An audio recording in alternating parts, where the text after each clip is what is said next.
కాంగ్రెస్ పార్టీని ప్రభుత్వాన్ని డిమాండ్ చేస్తూ ఉన్నాం.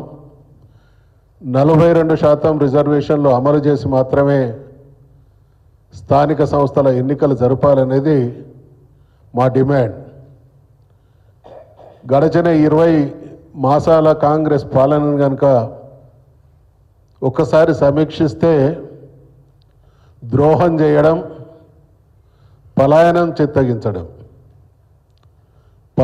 చిత్తగించడం అనేటువంటి మాట నేను ఎందుకు మాట్లాడుతున్నా అంటే, ముఖ్యమంత్రి గారు స్వయంగా సవాలు విసిరి సవాలు స్వీకరించి మేము వస్తామనంటే ఢిల్లీకి పరారైండు. ఇక బీసీల విషయానికి వస్తే, యాక్చువల్గా ఈ దేశంలో ఈ రాష్ట్రంలో ఉండేటువంటి బీసీ వర్గాల ఏకకంఠ నినాదం మేమెంతో మాకంత. సమాజంలో దామాషా ప్రాతిపదికన మా బీసీ వర్గాలం ఎంత శాతం అయితే ఉన్నామో రాజ్యాధికారంలో అంతే శాతం అవకాశాలు మాకు ఇవ్వాలనేది మా డిమాండ్. కాంగ్రెస్ పార్టీ మాత్రం కామారెడ్డి ఎన్నికల మేనిఫెస్టో రూపేణా చేసినటువంటి డిక్లరేషన్, మేము 42% రిజర్వేషన్లు అమలు చేస్తాం, అనేక రకాలైనటువంటి హామీలు ఇచ్చి ఈ 20 మాసాల కాలం, అంటే ఇక్కడ సాంకేతికంగా ఒక ప్రభుత్వానికి 60 మాసాల సమయం ఉంటే 20 మాసాల సమయం గడిచింది. 5 బడ్జెట్లు ప్రతిపాదించేటువంటి అవకాశం ఉంటే 2 బడ్జెట్లు ప్రతిపాదించబడ్డాయి. పాలనా పరంగా 40% సమయం అయిపోయింది. బీసీలకు ఇచ్చినటువంటి ఏ ఒక్క హామీని కూడా చిత్తశుద్ధితో అమలు చేయడం లేదు. కాబట్టి ముమ్మాటికి డంకా బజాయించి మేము బీసీల తరఫున అనేటువంటి మాట కాంగ్రెస్ ప్రభుత్వం బీసీలకు ద్రోహం చేస్తున్నది. ఇక 42% రిజర్వేషన్లు కులగన్న విషయానికి వస్తే, అధికారంలోకి వచ్చిళ్ళు, వాళ్ళు పవర్ ఎంజాయ్ చేసే మజాలో పడ్డరు, ప్రజలకు ఇచ్చినటువంటి హామీలు మర్చిపోయిళ్ళు, కులన గలన కానీ రిజర్వేషన్ల అంశాన్ని అటకెక్కించిండ్లు. నమ్మి అవకాశం ఇచ్చినటువంటి బీసీ సమాజానికి కాంగ్రెస్ ప్రభుత్వం చేస్తున్నటువంటి ద్రోహాన్ని బీసీ పెద్దలు, కుల సంఘాల నాయకులు గమనించింది. కాబట్టి క్షేత్రస్థాయిలో ఎక్కడికక్కడ ప్రశ్నించేటువంటి సభలు జరిగినాయి. తస్మాత్ జాగ్రత్త అనేటువంటి హెచ్చరికలు పోయినాయి. దాంతో పాటు ఈ ఉద్యమం, ఈ డిమాండ్ చేయడంతో పాటు చట్టపరమైనటువంటి పోరాటం చేయాలని కోర్టులను ఆశ్రయించడం జరిగింది.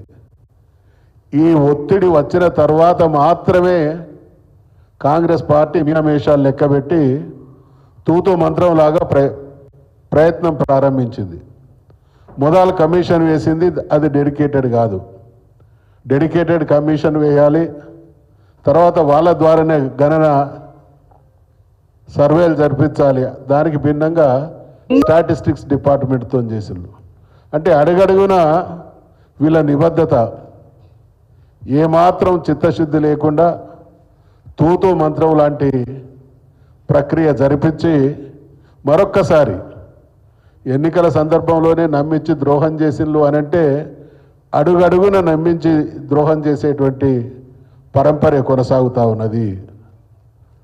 అందుకనే మళ్ళీ మేమందరం డిమాండ్ చేసేది, దీనికి చట్టబద్ధత 42% రిజర్వేషన్లు అమలు చట్టబద్ధత ద్వారా మాత్రమే సాధ్యం. కాబట్టి శాసనసభ, శాసన మండలి అక్కడ మోసమే.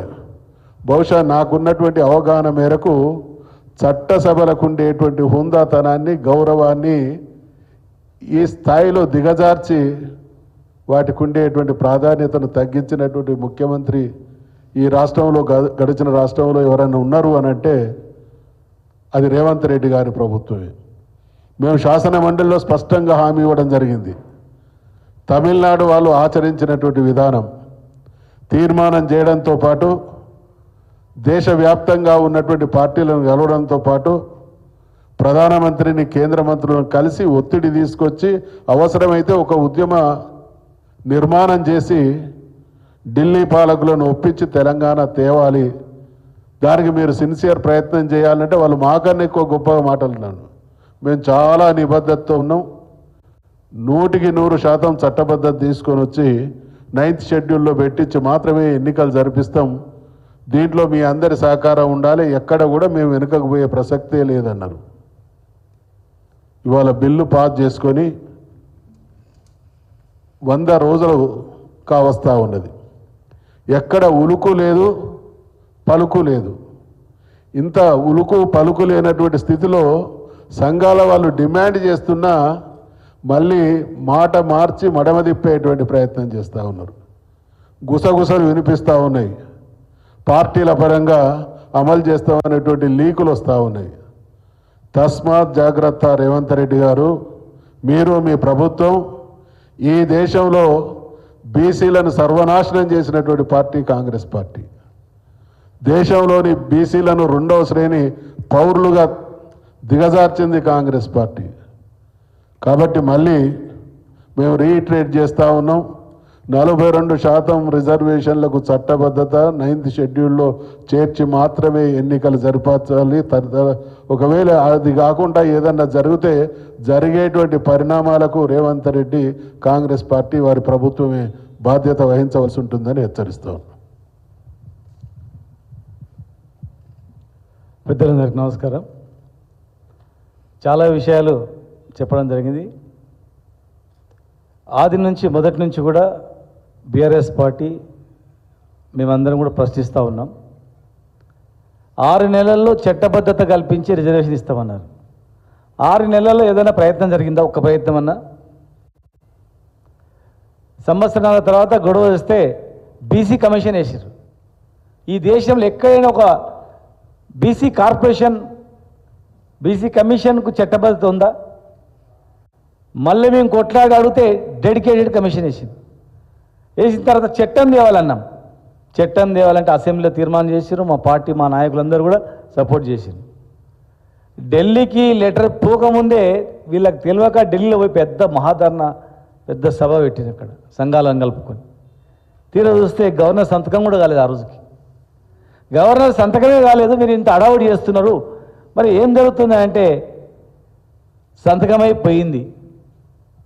కానీ ఒక్కనాడు కూడా ప్రధానమంత్రిని కలిసి అడగలేదు. మా ఎంపీ రవిచంద్ర గారు ఎన్నోసార్లు అక్కడిని ఆగిపోయాడు. వస్తారేమో, ఢిల్లీకి వస్తారంటే మళ్ళీ పిలుస్తారేమో పోయి తీసుకొని వెళ్దామని. ఆ ప్రయత్నం కూడా జరగలేదు.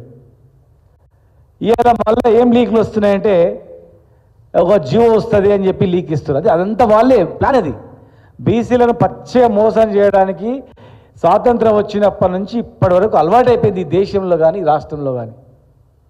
ఓట్లప్పుడు ఒకటి, ఓట్లు అయిపోయిన తర్వాత ఒకటి. పల్లెకిలు మోయడానికి మాత్రమే పనికొచ్చిన తప్ప ఆ పల్లెకిలో కూర్చునే పెట్టాలి, వీళ్ళు కూడా పక్కన కూర్చుని పెట్టుకోవడం కూడా సోయలేదు. ఏదో బిచ్చ వేసినట్లు వేసి అడుక్క తినే పరిస్థితి తీసుకొచ్చారు. ఈరోజు